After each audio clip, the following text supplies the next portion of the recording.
I was so excited to hear that you love that song because, you know, some artists, I feel like if they have to play one song over and over again or like perform one song over again or they hear it, like they might not like it as much, but you still love that song. Yeah, I mean, it's an amazing song. I mean, we started off with hit music from the Isley Brothers. So to add, you know, the right lyrics on top of it, and for people to love the song so much, you know, I love performing it because it makes people happy. You know, they're having a good time.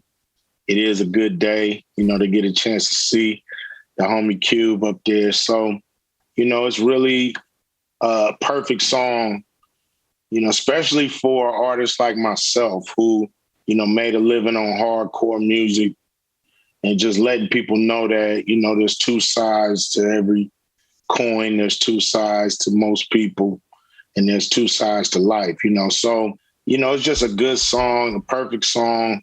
And people still love it like it came out yesterday. So, you know, I enjoy doing it. Yeah, it's a classic. And you had people on Reddit. There's a whole Reddit group that was dedicated to finding out what day it is that you're talking about. Now, my guess was it was like, you know, like the highlight reel of a week or like a couple months for you, but was it all one day or is it the thing you gave away was the Lakers beating the Supersonics?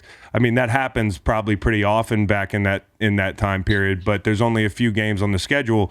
So they had it down to January 20th, 1992. This is people at Reddit. So what do you think about people trying to triangulate the day, Cube's best day ever, and how much of it was one day and how much of it is just a bunch of shit? First of all, it's amazing that they were able to track everything that happened in the song to one day. You know, I don't know what kind of day I had actually on January 20th, 1992. I just don't remember. So it's really the fantasy of having the perfect day. You know, good day to me was kind of the precursor to Friday. You know, I did Good Day. I did a great video with F. Gary Gray. You know, 3 years later, we do Friday together, which is kind of similar in a lot of ways. You know, it's a day where a lot of crazy stuff happened, but end up working out. So it's cool to see them break that day down. And, you know, in their minds, it could be January 20th, 1992. You know? So there we go. Let that be the day, baby. January 20th, it could be a holiday, man. Let the Reddit people know. Let them know. Yeah, January 20th is good day, Cube Day, whatever. But it was a good day. And the best part of that day, to me, this is a very underrated part of that day, is she didn't sleep over. You know what I mean? So I thought that was the best part of Cube's good day, was at the end of the day, he got his place to himself. I don't know, man. You know, some people want to hit that ass all night. You know what I'm saying? They want to wake up and hit it in the morning, man, and then send it home. So maybe 1 o'clock in the morning was a little too early. And it was hard to get girls in the late. Well, it wasn't hard to get girls for you, but like it was probably hard because of the communication factor. Was it pagers and beepers, or like were people calling chicks landlines, or what was going on, dude? Yeah, it was definitely pagers back then, beepers. But you did sometimes have to call and catch a chick at home, like, hey, tell her I called. Yeah. Tell her call me back. And you know what I'm saying? And it's like, it was kind of hard sometimes to get in contact with a chick. But if they really liked you, it wasn't hard at all. You know what I mean? They call right back. No question. All right, so Fatburger, dude. Is Fatburger still the thing to you, man? Because I've been in some online debates. Shout out to our buddies at Bussin' with the Boys. But I've always said, and I don't know if you're going to hate me now, but that In-N-Out's a little overrated. Whoa. Yeah. I don't know about that. You know, In-N-Out got some good burgers. All right, that's but what Fatburgers do too. Okay, Fatburgers do too. But see, I remember the original Fatburgers. You know what I'm saying? Okay. So that's when they were, you know, super juicy. You know, they franchised out. You know, some. You know, with every franchise, some do better than others. You know, but I had a Fatburger the other day, so I could still kill one.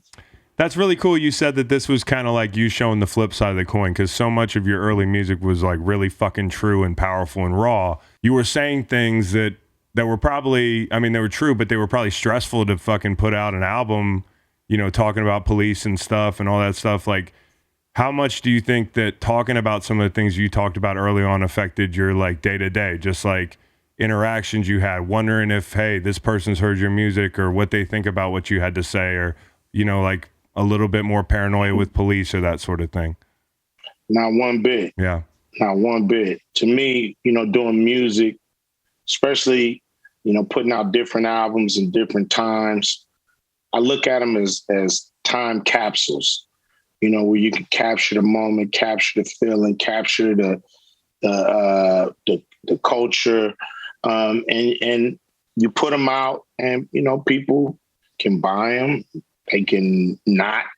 You can listen to it, you can change the station. So I never felt like any kind of way. You know, to me, you hear my music, you don't like it, that's kind of your problem, not really mine. Yeah. You know, once I put it out, it's like a painting. You put it out, you put it up on the wall, and you walk away.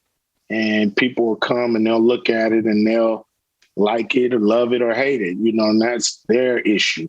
Has nothing to do with the artist. So I always looked at the music the same way. You know, you put it out and you keep it moving.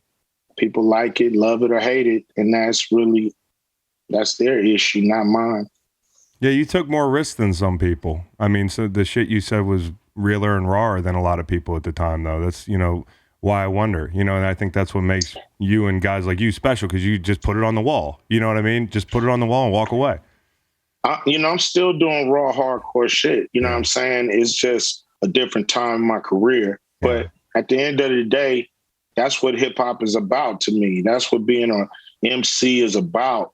It's about saying what you feel and not what you think people want to hear. You know, to me, that's kind of, you know, ass backwards. Yeah. You know what I mean? You should come from the heart and let the chips fall where they may, because that's hip hop to me. Did you ever get burnt out? Because you put out so much good music in a 4 or 5 year period. I mean, like the pace with which you wrote and produced and made music. I mean, including the NWA stuff, which you were so important to that group, and that showed over time. But like, did you ever get burnt out? Like, is there, you know, like I know you're a worker, but does it ever get tiring to have to answer the bell from a creativity standpoint? No, I mean, that's what I love to do. Yeah. You know what I'm saying? I started doing it as a hobby at first. Yeah. So to get paid to do it is just kind of icing on the cake.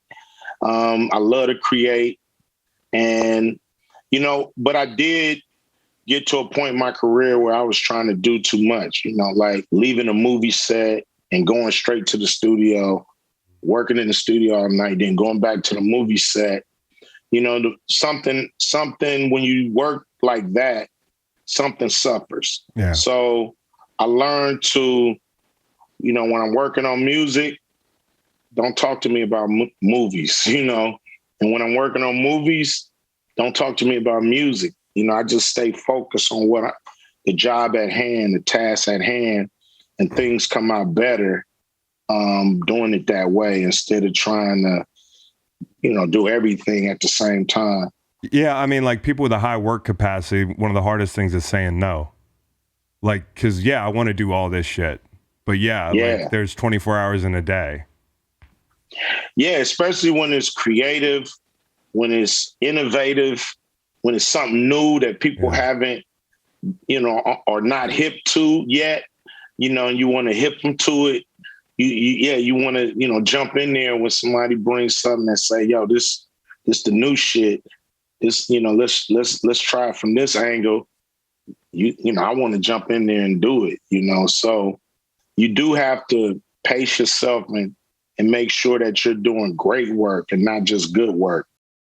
Listen to the full podcast on Spotify, Apple Podcasts, and other podcast streaming platforms. Wherever you want to get the podcast, you can get the podcast. Pretty simple. New episodes every Monday, Wednesday, and Friday. Don't forget to like and subscribe for more content. Podcasts get pretty wild. This is real tame.